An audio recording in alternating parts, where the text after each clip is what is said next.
All right, so get ready. Yeah. Because today we're diving deep into the world of social media. Oh, yeah. And things are getting really interesting. Definitely interesting. So you've given us some fascinating sources here about TikTok and this newer app called Xiaohongshu, or Little Red Book, as it's known in English. Yeah. And how this all kind of plays into U.S.-China relations. We're going to try to unpack some of the surprising shifts that we're seeing with users and how real-world concerns about TikTok specifically are playing out.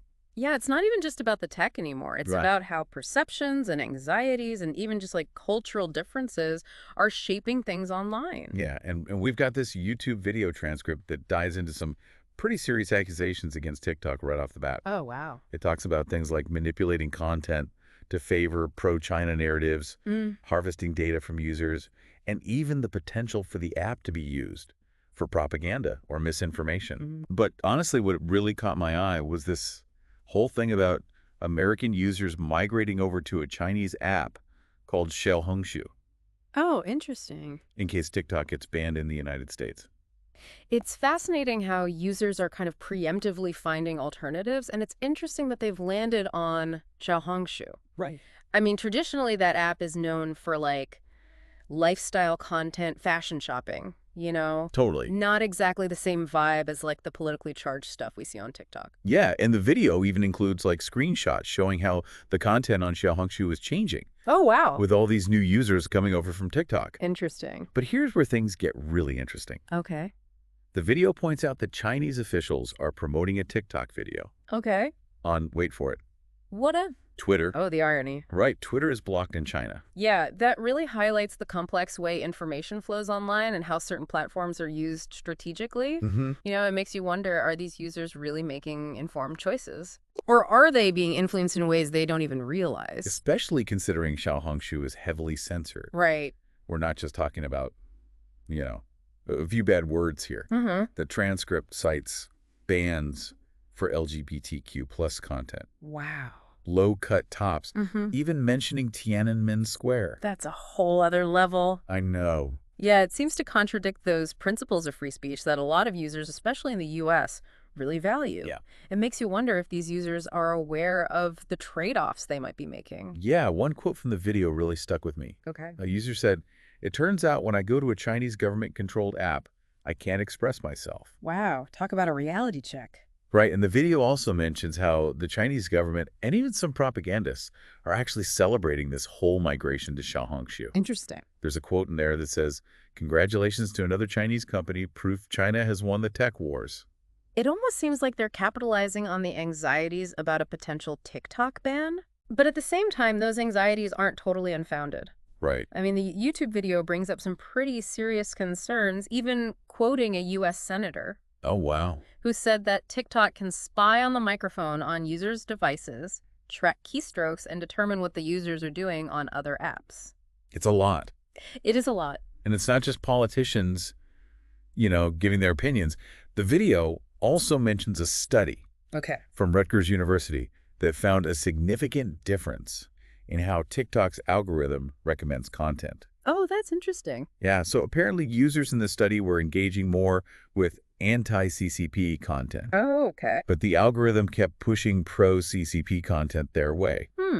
Which is interesting because algorithms are designed to show you what they think you want to see. Exactly. And that raises the question of how algorithms can be used to subtly promote certain narratives even without outright censorship. Right, and this is where, we have to talk about data privacy. Right. Which is a much bigger conversation these days. For sure. Not just with TikTok. But the video did point out that there's a legal requirement in China for companies to provide data to state investigators.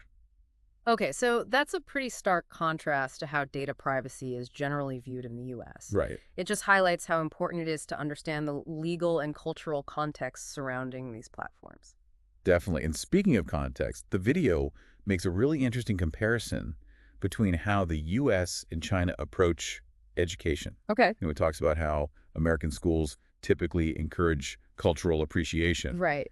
While the video gives some examples of Chinese education kind of fostering more of an anti-American sentiment, they even show a clip of a Chinese child saying they want to kill Japanese and Americans. That's a pretty jarring example. It makes you think about the potential for misunderstandings when you have users from these vastly different backgrounds interacting online. Yeah, and get this, the video even predicts that Xiaohongshu might release an English version, Oh, wow. specifically for American users. So if that happens, it really complicates things even further. Yeah.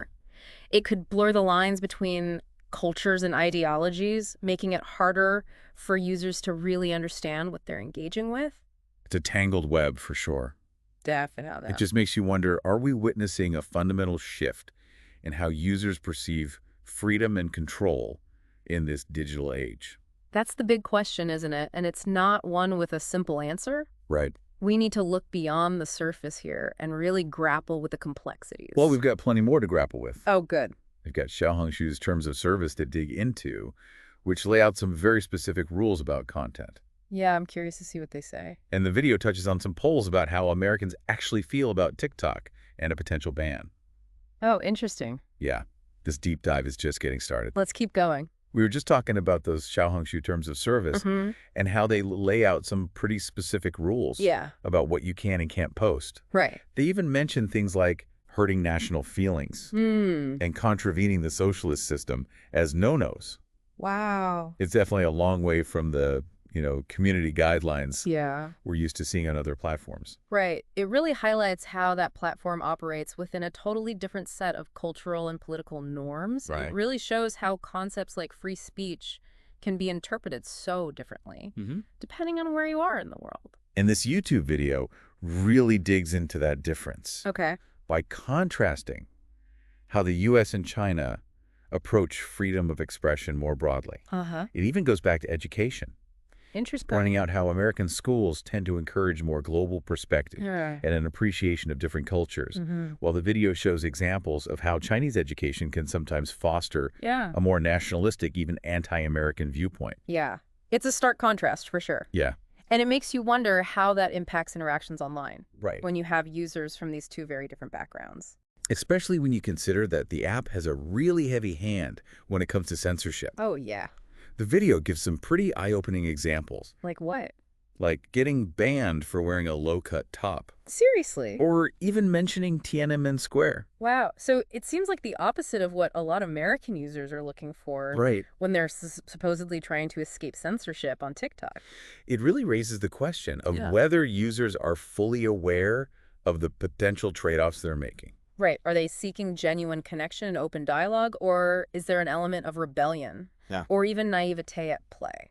The video seems to suggest that there might be a bit of both going on. Okay. It highlights this quote from an American user who said, "We decided to piss off our government and download an actual Chinese app." So it sounds like they're viewing it as a way to make a statement rather than fully understanding the complexities of what they're getting into. Yeah, that quote really gets at the heart of the issue. It does. It speaks to a desire to push back against perceived control. But it also hints at a lack of awareness about the different forms that control can take. Exactly. And this is where the conversation about algorithms becomes really important. Right. We talked earlier about how TikTok's algorithm has been shown to favor certain types of content. Right. But what's interesting is that the video suggests that Xiaohongshu's algorithm might be even more sophisticated in terms of shaping the user experience. The video doesn't go into too much detail about how it works specifically. Right. But it does raise some broader concerns about how algorithms can be used to subtly influence what we see and how we think. It's not just about outright censorship anymore. It's about the way information is filtered and presented to us. And this brings us back to the issue of media literacy and critical thinking. Absolutely. Which are arguably more important than ever in today's digital landscape. Couldn't agree more. It's not just about being aware of potential bias or manipulation. It's about understanding how these platforms work, how information flows, and how our own perceptions and biases can shape our online experience. Yeah, and that's a tough one. It is. Because we all have biases, whether we realize it or not. And the video even predicts that Xiaohongshu might release an English version specifically for American users. Oh, wow. So imagine what that would mean for this whole dynamic. I know. It would be fascinating to see how those two user bases would interact. Right. Especially given the vastly different cultural and political contexts. Totally. It could be an opportunity for greater understanding and exchange. Yeah. but it also has the potential to amplify existing tensions and misunderstandings. That's true. It's almost like a social experiment on a global scale, It is. with stakes getting higher all the time. Yeah, it's definitely something to keep an eye on. But before we get too far ahead of ourselves, Okay. let's loop back to some of the key points from the video, Okay. particularly about TikTok. Mm-hmm. The video highlights some pretty significant concerns. Yeah. Even quoting a U.S. senator saying that TikTok can spy on the microphone on users' devices, track keystrokes, and determine what the users are doing on other apps. Those are some serious claims. Right. And while those claims are certainly alarming, it's important to approach them with a critical eye. Yeah, I mean, it's not uncommon for politicians to express concerns about foreign-owned platforms. Right. It's always crucial to consider the source of information and the potential motivations behind those claims. Exactly. It's about finding that balance Yeah. between being aware of potential risks and avoiding unnecessary fear-mongering. Right. And the video does attempt to offer some balance Okay. by citing research and data points, Uh-huh. such as a study from Rutgers University that found a significant difference in how TikTok's algorithm recommends content. Oh, yeah, the study's interesting Right, yeah. because it suggests that the algorithm might be subtly favoring certain types of content, even if it's not outright censorship. It raises questions about the role of algorithms in shaping our online experience and whether we're truly in control of the information we consume. And the video doesn't shy away from the data privacy concerns either. Right. It points out that there's a legal requirement in China for companies to provide data to state investigators. Yeah, that's a stark contrast to how data privacy is generally viewed in the U.S. For sure. And it highlights the importance of understanding the legal and cultural context when we're using these platforms. It's a reminder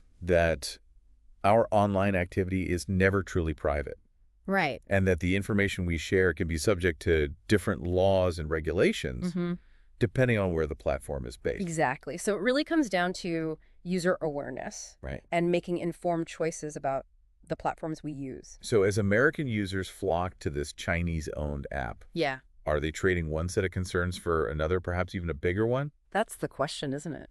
And what does this whole situation say about the evolving relationship between the U.S. and China? Not just in the political arena, but also in the digital realm. These are complex questions, and there are no easy answers. I agree.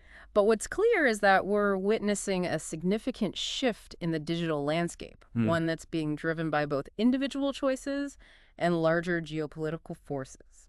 And as users navigate this evolving landscape, it becomes more and more crucial to develop that critical thinking mindset, Absolutely. to question the information we're consuming, and to be aware of the potential biases at play. Couldn't agree more. It's about becoming more informed and discerning consumers of information, Right. both online and offline. It feels like we're in a constant state of learning and adaptation. It does, and that's perhaps the most important takeaway from all of this. Right. The digital world is in constant flux, and the only way to navigate it effectively is to stay curious, stay informed, and to keep asking questions. This has been a really insightful conversation so far. It has been. What are your thoughts on where this is all heading? That's a tough one.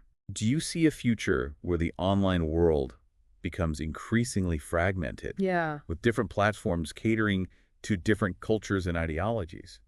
That's a fascinating question, and I think it's definitely a possibility. I mean, we're already seeing signs of this fragmentation with the rise of platforms like Xiaohongshu Right. that are specifically targeted towards certain demographics or national interests. And what would that mean for the future of online communication and cultural exchange? Right. Would we be moving toward a more polarized digital landscape, Potentially. where people are only interacting with those who share their same views and values? It's a concern for sure, and it underscores the importance of promoting media literacy and critical thinking skills Right. so that people are equipped to navigate a more complex and potentially fragmented online world.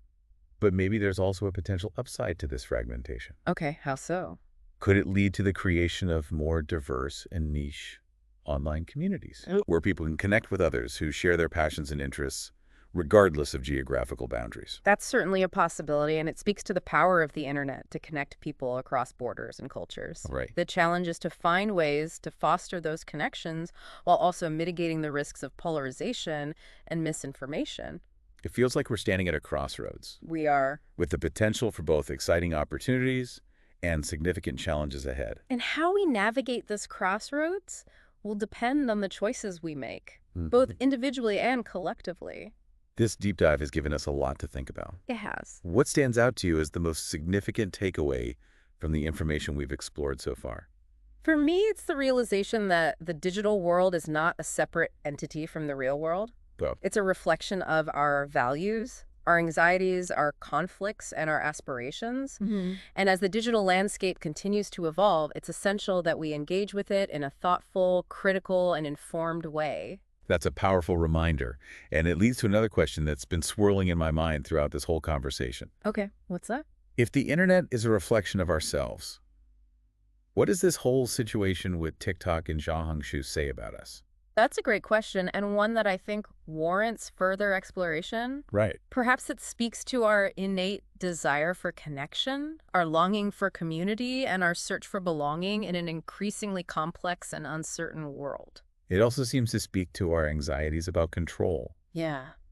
about who has it, who's trying to exert it, and how we can navigate those dynamics in a way that feels empowering rather than limiting. Absolutely. It's about understanding the different forms that control can take, Right. whether it's through censorship algorithms or even our own unconscious biases. This whole conversation has been a real eye-opener. It has. It's clear that we've only just scratched the surface of these complex issues. Yeah, we have. And there's so much more to unpack. Definitely. But before we get lost in the digital weeds, let's zoom out for a moment and consider the bigger picture. Okay. What are the potential long-term implications of this shift towards a more fragmented online world? And how might it impact the future of communication, cultural exchange, and even global relations? Those are big questions, and I don't think anyone has all the answers. Right. But one thing is certain, that the digital landscape is evolving at an unprecedented pace. It really is. And we're all part of this grand experiment, whether we realize it or not. It's both exhilarating and a little bit terrifying, isn't it? It is, but it's also an invitation to become more conscious, more engaged, and more intentional about how we navigate this digital world and the role we play in shaping its future. I think that's a great place to pause for now. Okay. We've covered a lot of ground in this deep dive, We have. and it's clear that there are still many unanswered questions and avenues to explore. Always more to learn. Okay, so we've been unpacking a lot here about TikTok and Xiaohongshu censorship algorithms. Even the different ways the U.S. and China approach things like free speech and cultural exchange. Right, it's a lot. It's a lot to process, for Yeah. sure. Yeah. Before we wrap up this deep dive, though, Okay. I'm curious to hear your thoughts on the potential long-term consequences of all this. Yeah, sure. What happens if the online world becomes increasingly fragmented? Right. Could it impact communication and cultural exchange Yeah. in a negative way? It's definitely a possibility, if people are primarily interacting within echo chambers of similar viewpoints. Right. It could limit opportunities for understanding different perspectives and cultures. And we're already seeing some of that play out in online discussions about politics, Oh, for sure. for example. Yeah, definitely. Could it spill over into other areas of life as well? It's certainly possible, but it's not a foregone conclusion. Right. We have the ability to make conscious choices about the information we consume and the people we interact with online. So that's where media literacy and critical thinking come in. Exactly. It's about being aware of our own biases, questioning the information we encounter, and seeking out diverse perspectives. And it's not just about individual responsibility either. Right. Social media platforms have a role to play in fostering healthy online communities and promoting access to diverse viewpoints. Absolutely. They need to be proactive in combating misinformation, addressing algorithmic bias, and creating spaces for constructive dialogue. This YouTube video we've been analyzing really highlights the power of algorithms in shaping what we see and how we think. For sure. It's a bit unsettling to think about how much influence these algorithms have over our online experience. It is, but it's also an opportunity to have a more informed conversation about how these algorithms work and how we can ensure they're being used responsibly. Speaking of responsibility, the video also touched on the issue of data privacy, particularly in the context of Xiaohongshu and the Chinese government's access to user data. Right. It's a stark reminder that our online activity isn't always as private as we might think. Definitely. And it raises important questions about how different countries are approaching data privacy and how those differences might impact users around the world. It feels like we're at a crossroads in many ways. Yeah, it does. The future of social media is still being written, and the choices we make now will have lasting consequences. That's a powerful way to put it. Yeah. This isn't just about entertainment or staying connected. It's about the future of communication, cultural exchange, and even global relations. This deep dive has been a whirlwind of insights and revelations. It really has. We've explored the anxieties surrounding TikTok, the surprising rise of Xiaohongshu, the clash of cultures, the power of algorithms, and the potential for a fragmented digital future. Yeah, we've covered a lot of ground. It's given me a lot to think about. Me too. I think the biggest takeaway for me is that we're all part of this ongoing experiment, whether we realize it or not. Mm-hmm. And the only way to navigate it effectively is to stay curious, stay informed, and keep asking questions. Those are wise words to end on. Thank you for joining me on this thought-provoking journey. Of course, it's been a pleasure. I hope this deep dive has given you, the listener, some new insights and perspectives on the complex world of social media and its impact on our lives. Until next time, keep exploring, keep questioning, and stay engaged.